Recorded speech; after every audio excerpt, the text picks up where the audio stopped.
we got this one kid, man.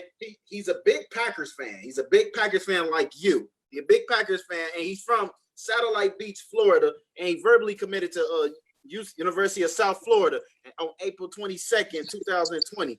He comes from Satellite High School.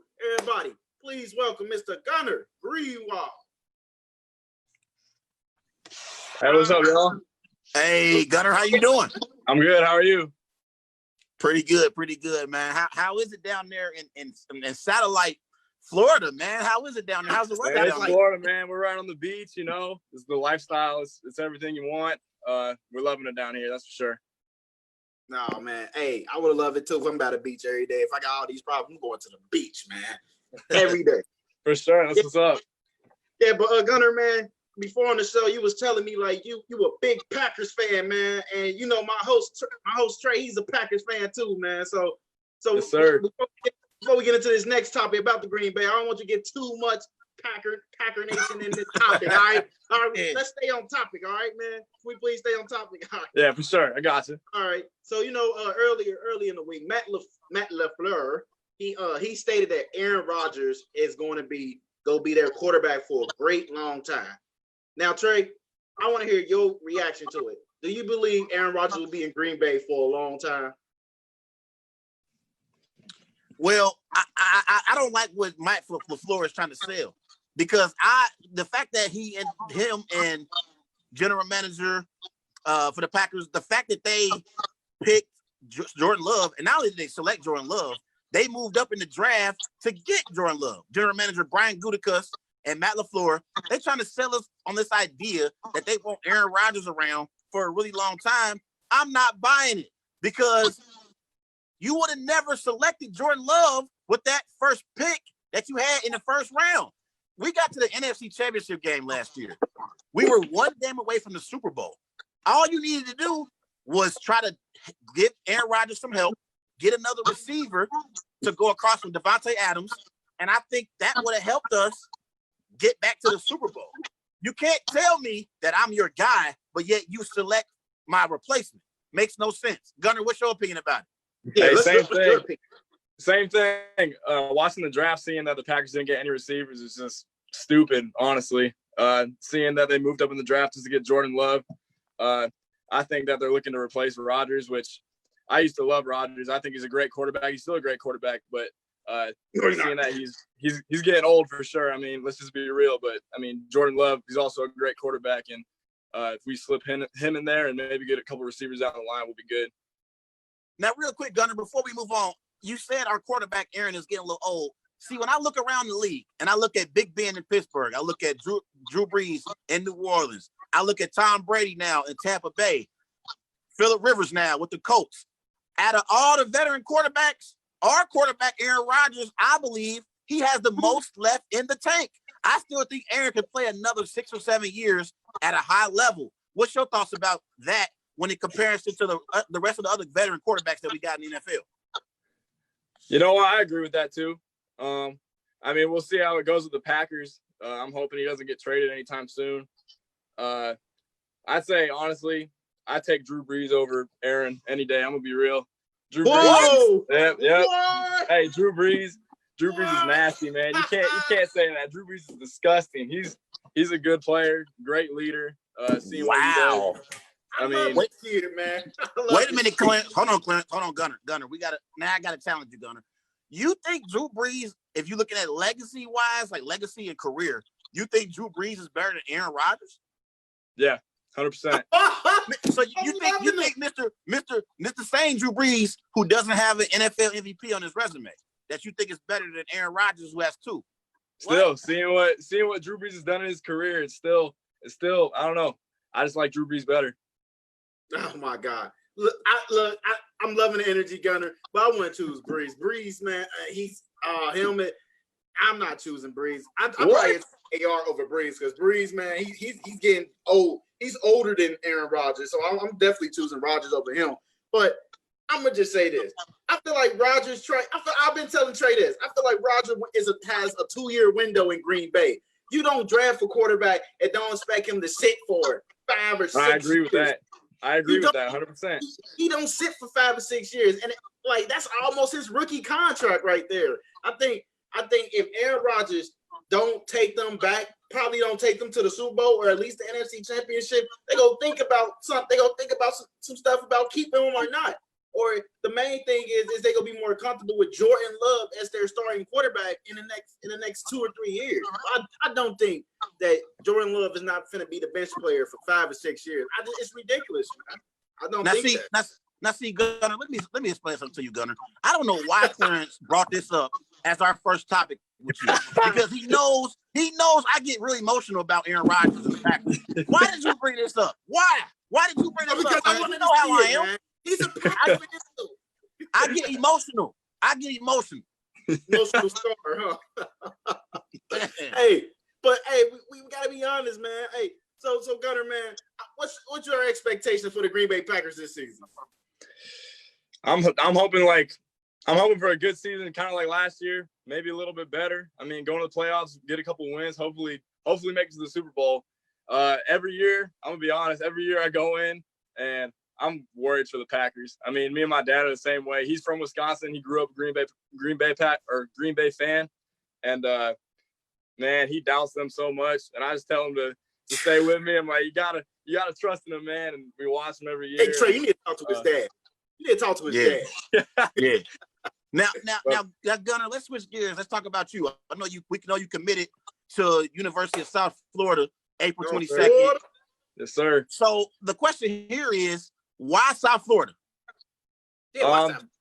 So them being close to home and Coach Jeff Scott coming in, he brought a whole bunch of new coaches in, and they were my first offer actually. So them being my first offer, and with Coach Scott coming in, bringing the whole family oriented vibe, and it being close to home, and just seeing what they're going to be doing in the future, I was definitely down for it.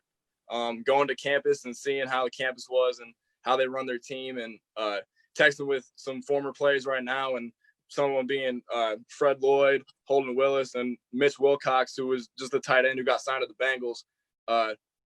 They definitely got me on board, and I'm super excited about it. I'm very excited for you too, man. And here, Gunnar, I want to ask you this: we know you play tight end. You know, you're 6'4", 220 pounds. You're actually a receiving tight end, in my opinion. I think you're a good receiver right there, man. I'm gonna be rooting for you for the season once you get on board. But who would you compare yourself to when I mean like body of work, like your tight end? Like, who would you compare me to? Like my game? Yeah, like your work ethic, your mind. Like, what's tight end you would compare yourself to? I would totally love to say. I mean, I would say Gronk, but Gronk's too legendary for me to compare myself to. Hey. I love that confidence. Yeah, that let me know, like, hey man, you might be the real deal, man.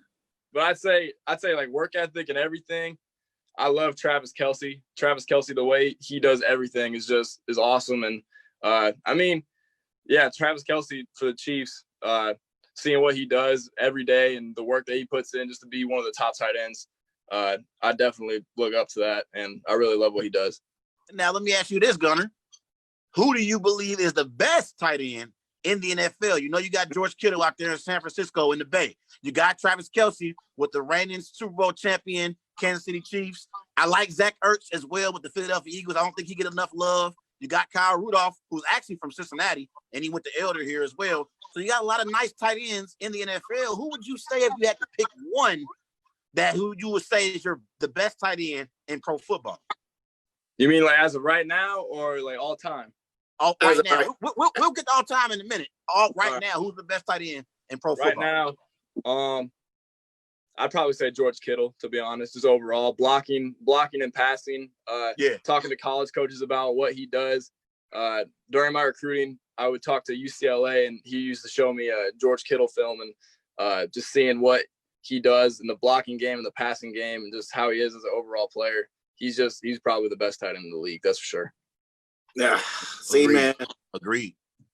Yeah, he's the better overall player, but I'm definitely taking Kelce, man. He got very effective blocking, but I'm taking Kelce. Yeah. Man. But I don't think you really can go wrong with either one. Yeah, that's true. I like Kelsey better though. I like Kelsey's attitude, the way that he plays, and the way that he gets on the field and does everything that he does is just awesome. That's what I look up to. I mean, seeing how he is that's great. He makes some nice choices off the field too. Yeah, I like Kelsey, man. Kelsey, cool. Yeah, he's a city guy. He's a Bearcat, man. So he is. Yeah, for sure. Got that too, man. You know what I'm saying? So Gunner, man. So this is your senior year coming up. Like, what are your expectations for this upcoming high school season? For your senior season, my apologies. Man, I just want to go out there and win, and help my team win. That's honest. That's just what it is. I mean, just go out, get my work in every day, and help my team win. And I mean, I'm hoping this season goes good and we have all our games set. With this whole COVID thing going on, it's getting scary right now, but I'm hoping I have a senior season. Have you been working out lately? Have you been meeting up with coaches and players doing workout sections since this COVID-19 hit? Yeah, for sure. We have conditioning stuff going on with our team, but we don't have legit practices yet. But we've been doing that and getting workouts in on the side. So I mean, we're just trying to do as much as we can for sure. Speaking of the COVID, Gunner, honestly, with everything that's been going on across our nation with the coronavirus and stuff, so forth, with basketball being stopped at one point, we have questions about whether or not we're going to have a college football season and the NFL. Do you believe ultimately that we're going to see football come fall? I don't want to jinx anything. Come on, man. Just give us your opinion. I want football. I think that we will, knowing that I'd say football is the biggest sport in America, and seeing what football does, especially in high school and college and even the NFL. I feel like it all depends on what the NFL does. It's hard to tell. I don't know. I mean, it's hard too, especially with schools looking at they'd rather have education. They put education here and football here. I mean, it's student before athlete. And I mean, it depends if we got school. Even if they're making us go online for school, then I don't know if we'll have football. I mean, it's just it's hard to tell. And to be honest, Gunner, me and Clarence, we love football just like you. I know you playing it right now, but I can't imagine a season of fall taking place and not having my football. I just can't imagine it. I just 100%. It's like for me, it is like when I watch my football, I start on my Friday nights locally here in Cincinnati, watching these high school teams play. Then Saturday all day, I'm watching my college football, sun up to sundown, and then on Sunday, religiously, I'm watching my NFL football. Me and Clarence both all day long. It's just it's a part of our life. I'm gonna be honest. I don't know what to do if I don't have my football. It's just gonna be crazy, man. Like what he said, man. Like we have to watch football on Sunday. Like I literally block everybody calling hey, from 1 to 11. Don't hit me up, man. I'm watching sports all day. If it ain't no emergency, don't call me. Hit me up. But Gunner, man. So my next question to you is like earlier today. As we move on to the next topic, earlier today, the University of Connecticut was the first team to opt out the season. Did you see that today? UConn. Yeah, I saw it on ESPN. Can you tell us your reaction to that situation? I mean, I think it's crazy, to be honest. Especially them being in the American Conference with USF. I hope that doesn't affect us. I don't think it will. I just saw today that they're finally setting a schedule for the American Conference for football. I don't know why UConn would do that, but I feel like them opting out now, they're gonna regret it for sure in the future.